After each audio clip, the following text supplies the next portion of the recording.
श्री साईबाबा पालखी सोहळा समिती पुणेच्या वतीनं पुणे ते श्री क्षेत्र शिर्डी पायी पालखी सोहळ्याला सुरुवात झाली। यंदा या पायी पालखी सोहळ्याचं 37वे वर्ष आहे।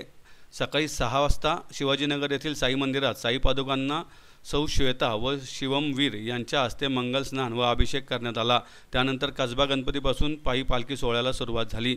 यावेळी केंद्रीय हवाई नागरी उड्डयन राज्यमंत्री मुरलीधर मोहोळ, आमदार हेमंत रासने, माजी नगरसेवक श्रीनाथ भीमाले, परमपूज्य योगीश्री शरद शास्त्री जोशी महाराज, समितीचे अध्यक्ष रमेश भोसले आदी उपस्थित होते। 37 वर्षापूर्वी 50 लोकांमध्ये सुरू केलेला हा पायी पालखी सोहळा यंदा या पालखी सोहळ्यात 10,000हून अधिक साई भक्त सहभागी झाले आहेत। कसबा गणपतीपासून फडके हाऊद, दारोवाला पूल, रास्तेवाडा, 15 ऑगस्ट चौक, नरपतगिरी चौक, पोलीस स्टेशन, अलंकार टॉकीज मार्गे पालखी वाघोली मुक्कामी पोहोचणार आहे।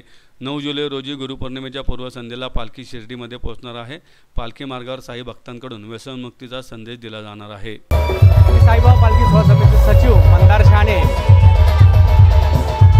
हे पद करताना आजचा हा पालखी सोहळा या पदाच्या अनुरूप करताना मला अतिशय आनंद होत आहे।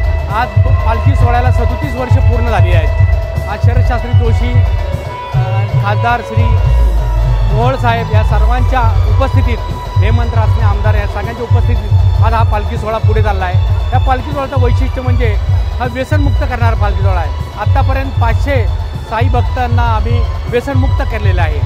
त्या पालखी सोहळ्यात जे येऊन ते सगळं व्यसनमुक्तीचं आम्ही कार्य करतो।